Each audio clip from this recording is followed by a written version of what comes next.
Okay, take two. Oh, welcome, true believers. Want to take a second to thank YouTube and their fact checkers and their algorithms for removing one of my videos. You've put me in a good spot with peers and like-minded individuals on this platform. So, yay. Today is Thursday, the 6th of May. And on Cinco de Mayo, Senate Bill 1927 went to the floor and was passed in the Texas Senate, allowing constitutional carry in Texas. Yay. Now, what does this mean? A bunch of my buds were talking about it, and a couple are like, man, just means that a bunch of untrained people are going to be running around with guns and blah, blah, blah, blah, blah, blah, blah. Now, I ain't going to say that ain't going to happen, because holy crap, in all the gun groups and gun enthusiasts organizations that I am a part of, there is definitely a lack of training in a bunch of this.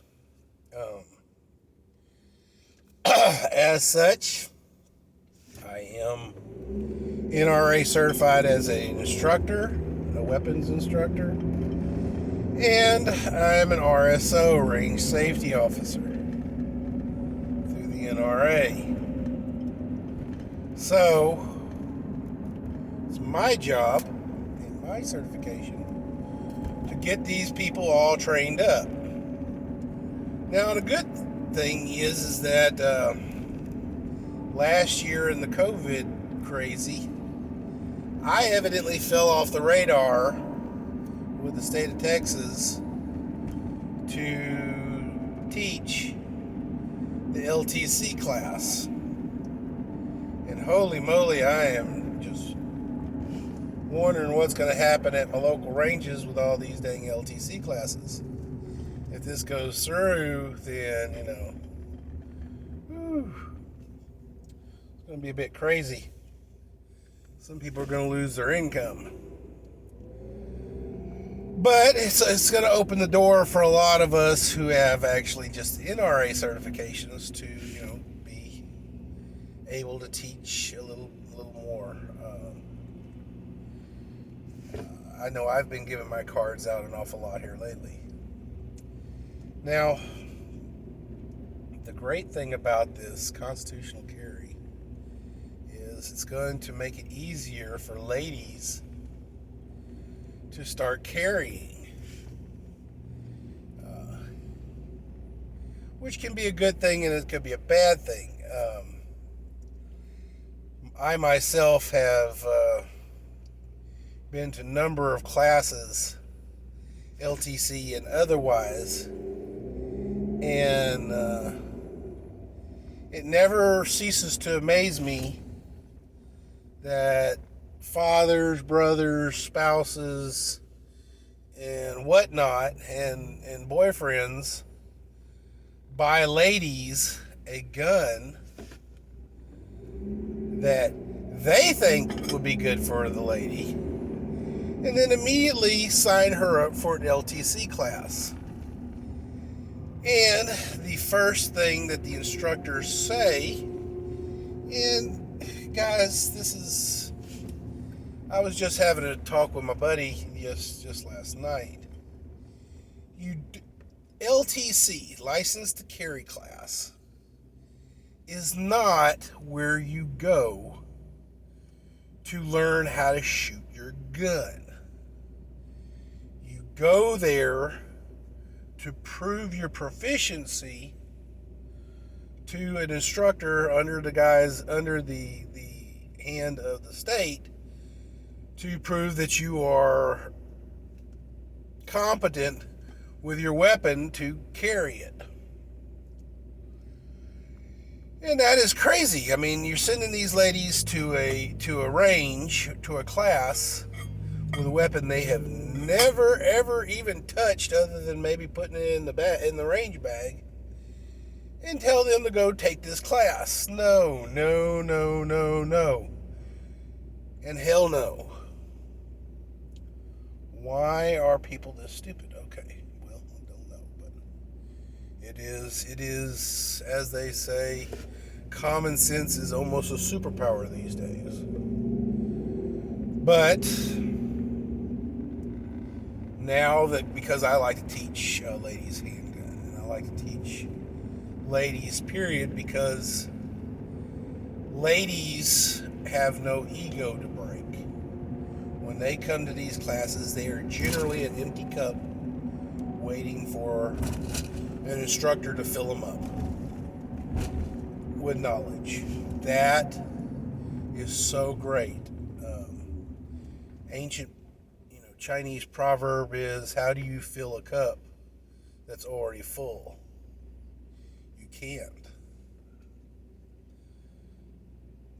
And generally speaking, because of men and our tendencies, you have to empty their cup or break their ego before you can even teach them. You have to get the guys to actually admit they don't know anything before they'll actually, accept any learnings. Yeah, that was a very redneck word there, my bad. But hey, I'm in Texas, so we can use them words. Oh, guys, it's interesting times. But what is going to happen is you're going to have well-trained people out there, and you're going to have some not so well-trained. We will see if cooler minds prevail on this situation. I mean, you never know. Texas might surprise us all, but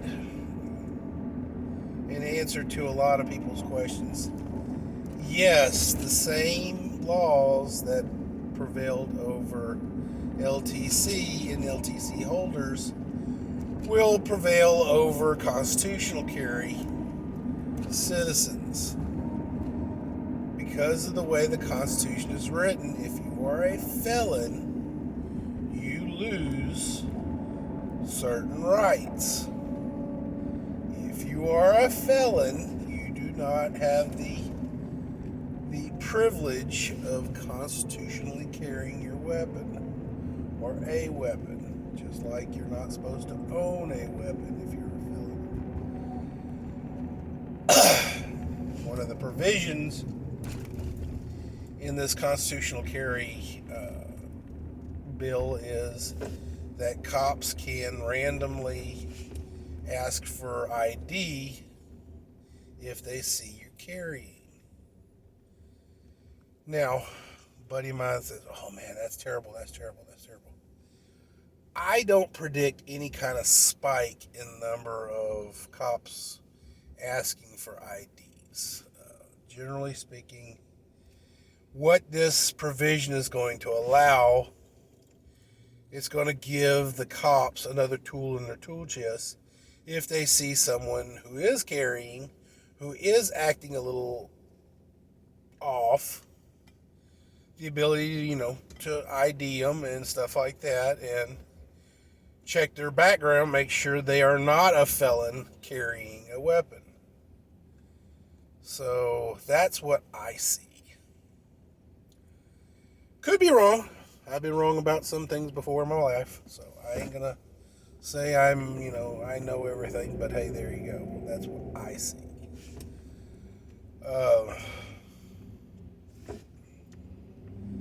But I mean, that's going to be a good thing. Again, the cops are not there to protect us. They're there to protect the state, but they're also there to keep the peace. If they see something, they say something. So there you go. The great thing about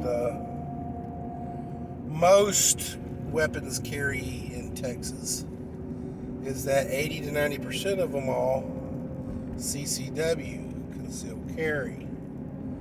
So, what the officers don't see, won't hurt them.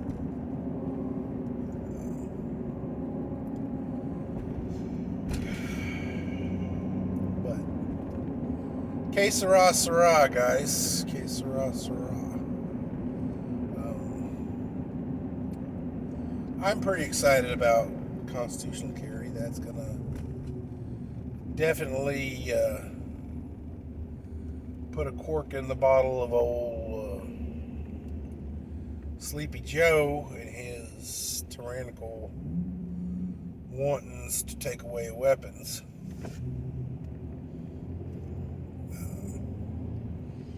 Probably won't, cork everything, but it will slow everything down. CCW does tend to cover handguns. It does not cover, long rifles and stuff like that. So I guess that's still, an open target. But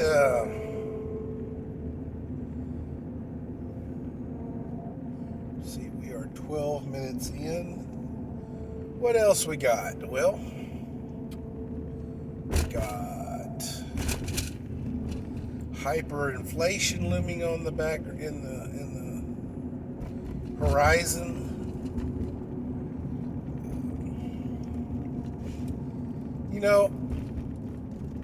The stimulus packages that we've had in the last year,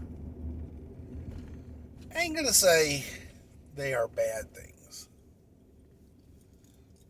At least the advertised portions of them. Giving citizens a couple of bucks to help stimulate the economy and keep people in their homes, keep people in their apartments, and stuff like that. What I don't like about them is the fact of the unadvertised parts of these stimulus bills. And that is, they've become omnibus bills, advertised as stimuluses. And there is a stimulus part of it, but generally speaking, all these bills, even under Trump,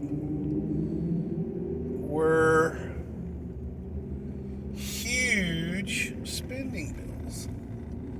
And the first one was pretty big, ain't gonna lie. It was in the billions. And then all of a sudden, boom,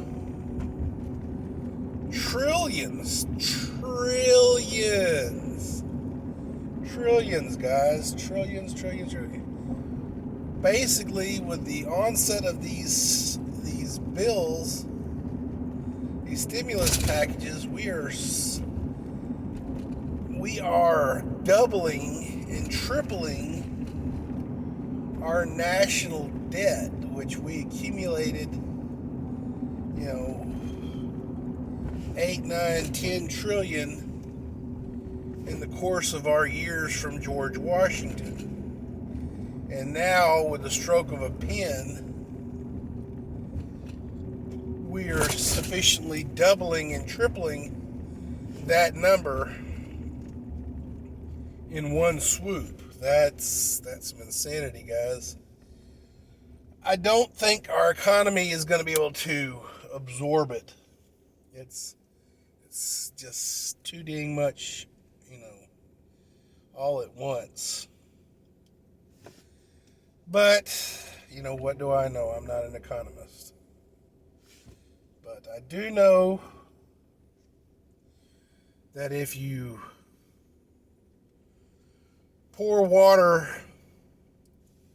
through a hose in like a watering can, you can control the amount of water coming out. If you pour water out of a bucket, it comes all out at one time, and all of a sudden your flowers are swamped in the deluge.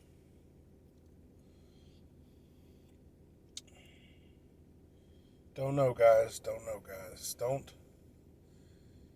Don't see a light at the end of the tunnel.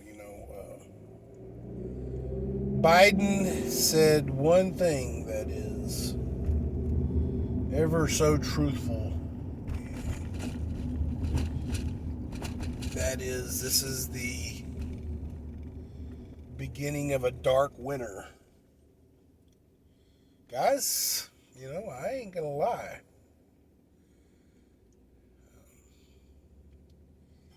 In some states in America, winter lasts about 6 to 8 months.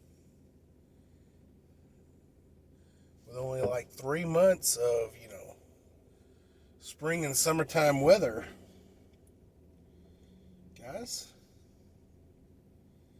this is going to be a long, cold, bleak winter. And I myself am a little concerned. Small business owner and such, it's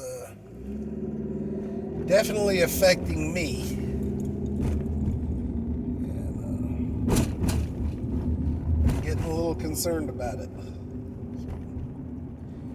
I'm going to be keeping my ear to the floor, and hopefully I survive this.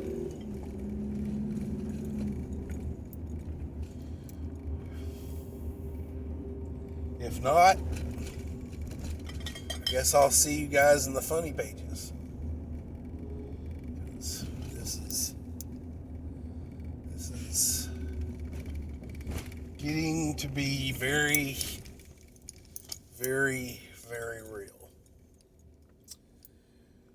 Alright guys, 17 minutes in. See if it takes 3 or 4 hours to download to YouTube. Till you hear from me again, keep your weapon on you. Keep your powder dry. Keep your head on a swivel.